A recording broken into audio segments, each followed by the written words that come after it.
不少鬼火都有了人形。这莫非也是你那场雨教的？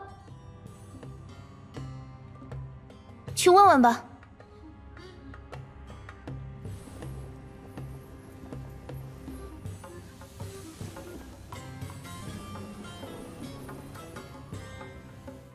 你怎么不信啊？你要是不信，大不了我再走一趟。好啊，如果你能平安回来，我就考虑你的提议。你们好，方便问你们几个问题吗？你好。我眼花了吗？怎么眼前是希尔小姐、小石和另一位希尔小姐？这件事说来话长，总之你就把我们看成双胞胎好了。至于称呼，我们都是希尔。我明白了。不过希尔小姐，你们来的正好，我和吉恩正缺一个见证人呢。见证人？事情是这样的，我今天正打算去城里找米拉，可刚走一半，眼前突然蹦出一道白光，随后的事便记不清了。我想，我当时应该是昏过去了吧？可被一阵雨声吵醒后，我却发现自己正身处月光照射不到的边境。我心里直发怵，就一个劲儿地往前飘，生怕自己还没找到月岩就消失了。结果，当我返回城里时，米拉和其他一些人已经变成了现在的样子，而我居然也一样。我是不信吉恩说的话，所以他就自告奋勇，想再走一遍证明给我看。你俩不是恋人吗？为啥要整这一出？吉恩消失了，对谁都没好处吧？我们才不是呢。行啊，你说不是就不是。既然你不在乎，那我们不如立刻证明一下。吉恩，你敢来吗？我要来。等等，小石大人，保险起见，您能不能顺手帮他烧块月岩？这还用你说？走了。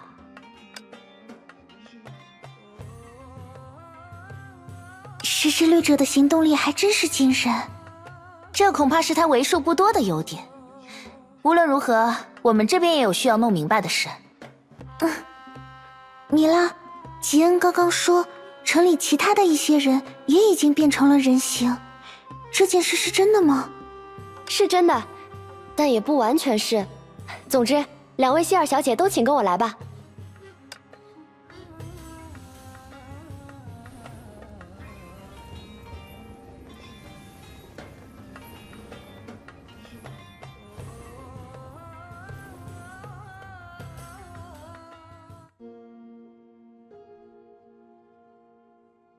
我们这边经历的事其实差不多，大家几乎都是在同一时刻陷入了昏厥，又在将醒之际听见了雨声。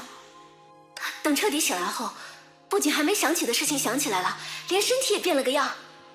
不过，虽说每个人都有了变化，但人与人之间的变化又有所不同。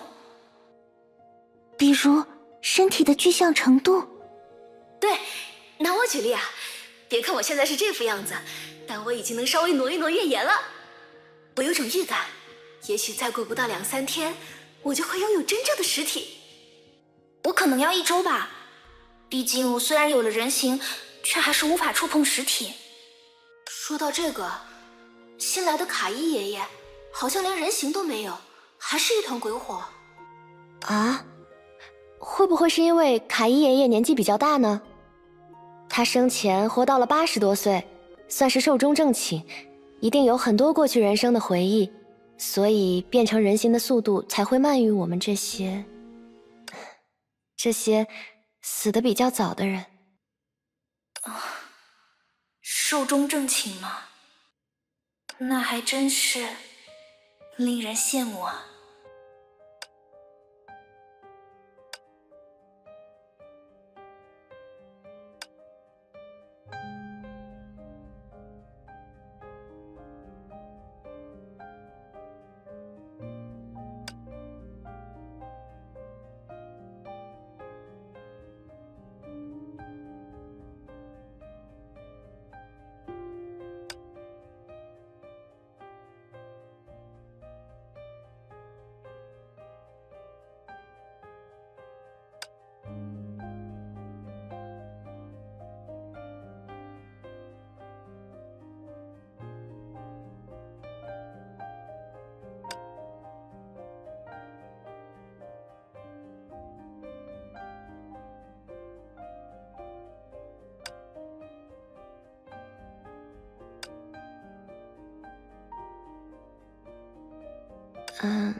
大家怎么都不说话？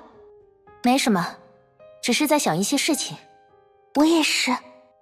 不过，关于大家身上发生的变化，我已经有了些眉目。像是米拉刚刚提到的卡伊爷爷，我们初到烟雪圣城时，就偶然遭遇了他的葬礼。在那个时间点，苏的规则仍然生效，这也是卡伊爷爷能够出现于此的原因。那个，你们是不是打算见一见卡伊爷爷呀？如果需要，我可以带你们去找他哦。好，麻烦你了。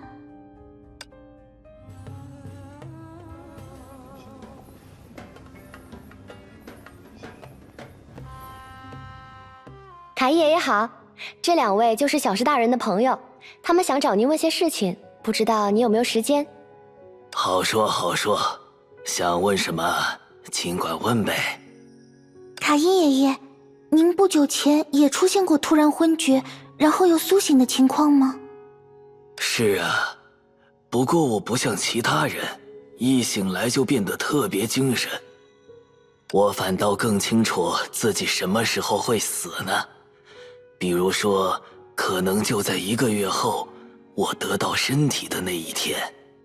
哎，可大家都说这是贤者大人引领我们走向新生的第一步，只有卡伊爷爷反着来，也太不公平了。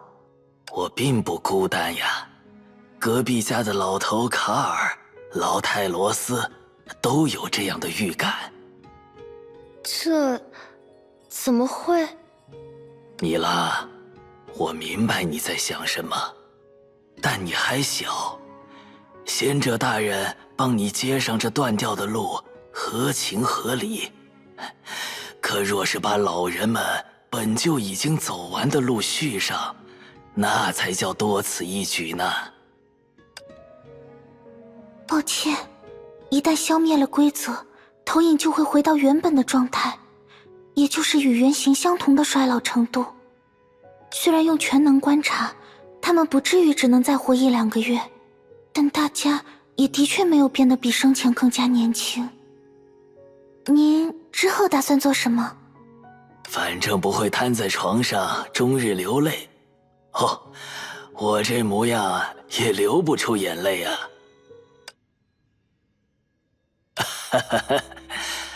不开玩笑了，我呀应该会逛一逛沙铁国度，和遇见的人晒晒月亮，聊聊天儿。毕竟老头子我也没什么爱好，就是爱说话嘛。只是这样吗？我还以为卡伊爷爷会做些不一样的事情。如果您需要我帮忙，请一定不要客气。不用了，我的好孩子。当牵牛花初开的时节，葬礼的号角就已吹响。虽然我一辈子都没见过什么牵牛花，连这话也是从一位姑娘嘴里听来的，但米拉你说的那些不一样的事，我年轻时都很努力地一一尝试过呢。如果非要等到明白了死期才去着急，剩下的可就只有遗憾喽。而且这最后的时间还是留给卡伊吧，我不想让爱我的人再一次目睹我离去了。您不怕吗？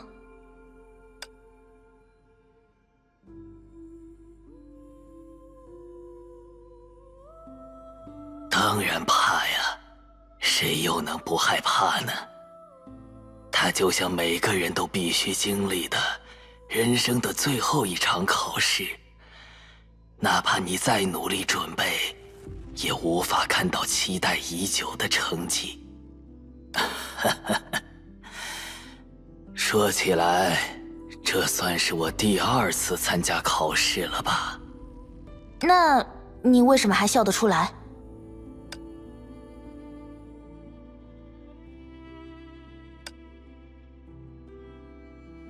卡伊也许过不了多久就会遁入空无，但或许也将有一个孩子路过我的碑前，将他刚采来的仍带着露水的牵牛花放在我的碑上。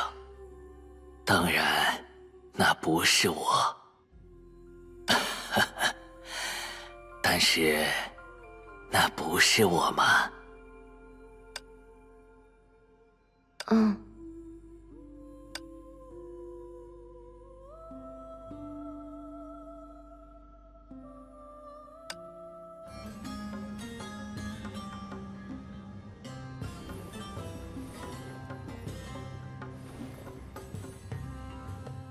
怎么了？是还想跟我聊聊吗？是啊，谁不想跟有趣的人聊天呢？你们呀，不过老头子我念叨了半天大道理，却突然发现还有件事没能在生前了却。是什么事呢？就是之前提到的那位姑娘。我们最后一次见面时，她还送了我花茶，要我喝完之后给点反馈。我茶是喝了，就是没来得及告诉她这茶好喝，下次给我多烧点儿。您说的姑娘是不是留着齐肩发，年纪和我们差不多，或者稍大一点？对对对，她叫维塔。哎呦，你瞧我这个脑袋，我怎么能忘掉她的名字？还好现在想起来了，这不然她要知道，肯定得伤心了。哼，她伤心？你们是不了解她，这孩子成天笑盈盈的，心思却比谁都要细腻。我之前不过提了一嘴边境村的花长得好，结果他隔天就跑去那地方采花了。说起来，你们认识他吗？他已经离开研学生城了。倒是维塔这孩子会做的事呢，热爱一个地方的人和物，却又向往全新的际遇和更加广阔的世界，便愿意为此放弃原本的安稳生活。如果这就是他的愿望，那我支持他。毕竟老头子我年轻的时候也有同一个梦啊。卡伊爷爷，您说的话，如果有机会，我们会转告他。那可真是太感谢了。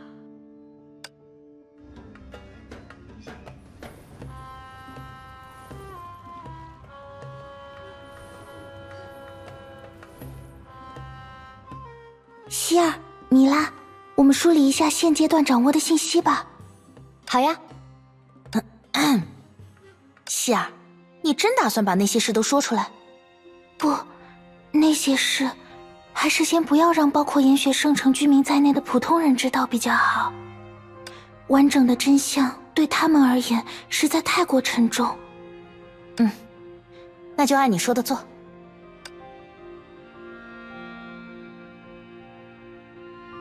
首先是大家都提到的白光和雨声，从我的视角看，那正是高塔贤者将你们引入新生的第一步。你们醒来后，会在极短的时间内想起尚未记起和已经遗忘的事。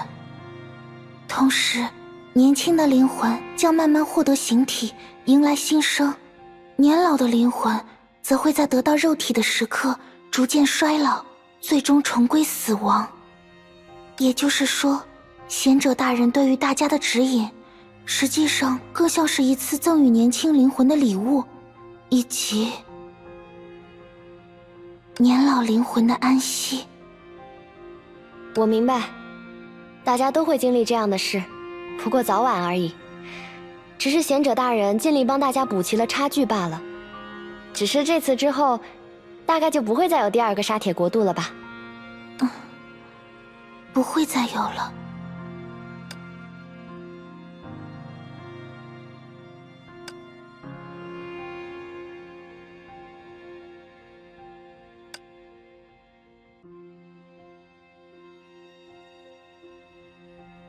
希儿，没事吧？没事，我们继续吧。然后，对，是吉恩和石之律者正在验证的事情。我想，如果你们能在不需要月光的情况下生存，那前往生者世界就极有可能成为现实。真的吗？是真的。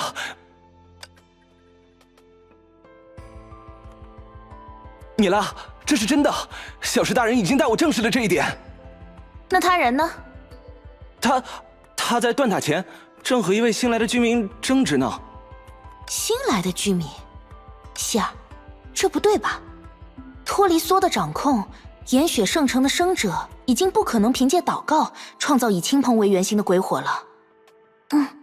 这确实很奇怪。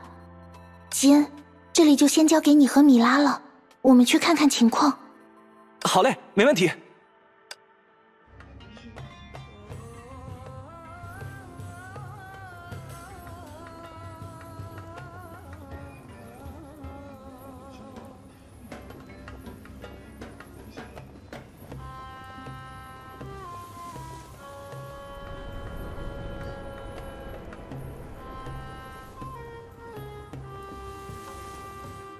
哟，你们来的真巧，我刚想带这位老朋友见你们呢。